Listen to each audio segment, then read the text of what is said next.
Hi, my name is Jessica O'Brien. Some of you know me, some of you don't. I have kind of been in hiding all year, but I wanted to come out of hiding and tell you a little bit about my experiences so far with the lockdown, starting with right before we got into this lockdown situation.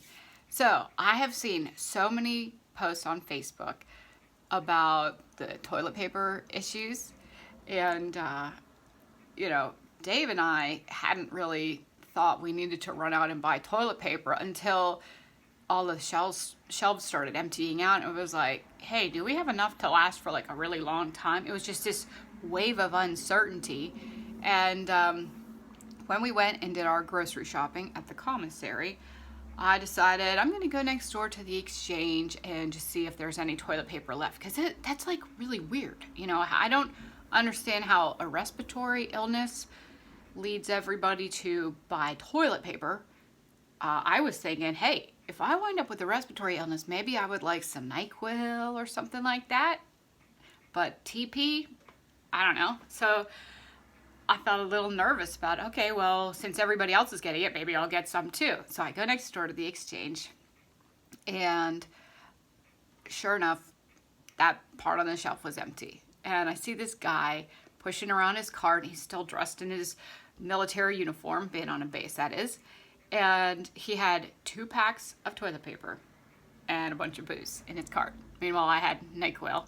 And I just sort of chuckled, and I was like, oh, looks like you're one of the lucky ones. Looks like you got the last of the toilet paper. And I just chuckled. You know, I wasn't gonna criticize him or anything. I mean, here's this is the pack, one of the packs that the size anyway. So he winds up just pulling one out of his cart and saying, oh, you want one? Here you go. He had the last 2. I mean, these aren't huge. So this military man just hands it over. And I was like, oh, no, that's okay. Because technically, we had a few rolls at home. It's not like we were desperate, right? But then he went and found the place where he had gotten his, and there were 2 packs shoved way in the back, and he got these out. He's like, hey, here you go. And he gave me the 2 packs. I was so blown away because it was kind. You know, it was a nice thing. He didn't have to do it. And so anyway, I went ahead and proudly bought my 2 packs. And right as I was coming out, there was somebody I knew from church, another military man, and he's like, oh, I'm just here for the toilet paper. And it just was like I didn't even think about it. I was like, oh, you want one of mine? And I was going to do the same exact thing that the other guy just did for me. So, you want one of these? And he did the same thing I did. Oh, no, that's okay. And I was like, well, you know where to find me if you need some. You know, and I thought about it that evening, how kind it was of one gentleman to go ahead and offer and then help me find some. And how it was an automatic reaction, not because I'm a nice person or whatever, but it was just like somebody just did something kind for me. And it just felt like, oh, hey, I'm blessed to be a blessing right back to somebody else. So I've thought about this whole thing about how a kind act inspires a kind act, and it inspires a, you know, it kind of can continue on. So, let's see, I lost my train of thought. So when I was working in Peters Township, I was part of a group called PT for Kindness, and their initiative was, let's be part of a chain reaction. Let's spread kindness wherever we go. And I think that is a really good thing to keep in mind as we see the spread of this coronavirus. It's just, let's take it as an illustration of how things spread.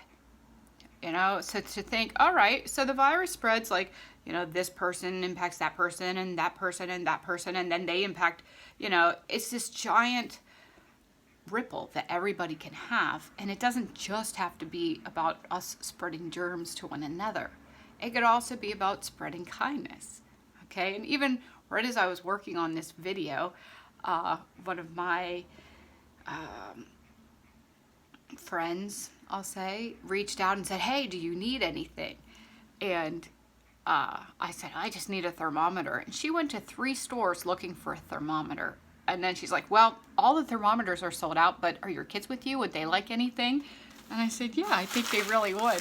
So this is still, I mean, we're in a lockdown, And, you know, what are the essentials that my kids are going to be thrilled to have? Well, this is what she got. Sour Patch for Caleb and a nice root beer for Isaac.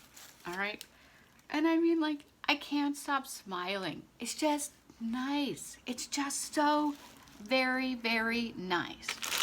So, you know, for me, I am on lockdown because I feel a little bit, having gone through a whole bunch of surgeries and whatnot, I just want to be very careful not to get sick so that it doesn't start that other chain reaction. But I wanted to share this video in response to the kindness I've been shown by the gentleman at the exchange with the toilet paper, and then by my wonderful friend bringing the stuff for my kids.